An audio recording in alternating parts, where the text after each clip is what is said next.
Kerala football ഫോറത്തിലേക്ക് ഏവർക്കും സ്വാഗതം മച്ചാമാരെ. അപ്പോൾ ഈ ഡിഷ് സബ്സ്ക്രൈബ് ഷെയർ മിച്ചാരെ.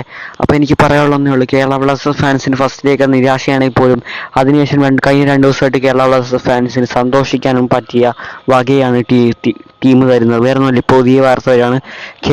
ഇത് പുതിയതല്ല, കേരള ബ്ലാസ്റ്റേഴ്സ് ഒരു നിക്ഷേപ കരാറിനായി ഇൻവെസ്റ്റ്മെന്റ് ഡീൽ ചർച്ചകളിലാണ്. വെച്ചാൽ പുതിയ ഉടമസ്ഥർക്ക് വേണ്ടിയുള്ള ഡീൽ ചർച്ചകളിലാണെന്നാണ് മച്ചാരെ പറയുന്നത്. അതുകൂടാതെ എന്ന് വെച്ചാൽ കേരള ബ്ലാസ്റ്റേഴ്സിന് വാങ്ങാൻ വേണ്ടി ലുലു ഗ്രൂപ്പ് രംഗത്തുണ്ടെന്നുള്ള കാര്യം നമ്മളെല്ലാവരും അറിഞ്ഞാണ്. പോലും അതിനുശേഷം ലുലു ഗ്രൂപ്പ് രംഗത്തില്ല എന്നാണ് പറയുന്നത്. വെച്ചാൽ അതിനുശേഷം വന്നിരുന്നു നമ്മുടെ സ്റ്റോക്ക് ഫയർ കമ്പനിയും ലുലു ഗ്രൂപ്പും കൂടെ രണ്ടുപേരും കൂടെ ഷെയർ ഇട്ട് കേരള ബ്ലാസ്റ്റേഴ്സിന് വാങ്ങാൻ വേണ്ടി ശ്രമിക്കുന്നു എന്ന കാര്യം നമ്മൾ അറിഞ്ഞെങ്കിൽ പോലും അതും ഒരു റൂമറായി മാത്രമാണ് വെച്ചാൽ ലുലു ഗ്രൂപ്പ് കേരള ബ്ലാസ്റ്റേഴ്സിന് വാങ്ങാൻ വേണ്ടി ശ്രമിച്ചിട്ടില്ല എന്നാണ് നമ്മൾ അറിയുന്നത്. അതുകൂടാതെ നിലവിലുള്ള നിക്ഷേപ കരാർ യാഥാർത്ഥ്യമായാൽ മാഗ്നം കേരള ബ്ലാസ്റ്റേഴ്സിൽ നിന്ന് പൂർണ്ണമായും പിന്മാറും.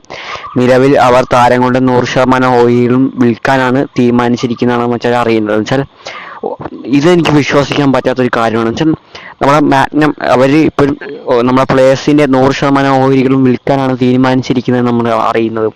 അതെനിക്ക് കുറച്ച് വിശ്വസിക്കാൻ പറ്റാത്ത ഒരു ബുദ്ധിമുട്ടുണ്ട്. എന്താ പറയുക, എനിക്കൊന്നും ഇവർ നന്നാവാൻ തീരുമാനിച്ചു കാണും വെച്ചാൽ. എന്തായാലും വരും ദിവസങ്ങളിൽ കേരള ബ്ലാസ്റ്റേഴ്സിനെ ആരൊക്കെ വാങ്ങും എന്നുള്ളത് നമ്മൾ വരും ദിവസങ്ങളിൽ കണ്ടിരുന്നറിയാൻ വെച്ചാൽ. അപ്പം നല്ലത്. അപ്പോൾ ഓക്കെ വെച്ചാൽ മറ്റൊരു വീഡിയോ കാണുന്നത്. ബൈ. ഫുട്ബോൾ ലോകം.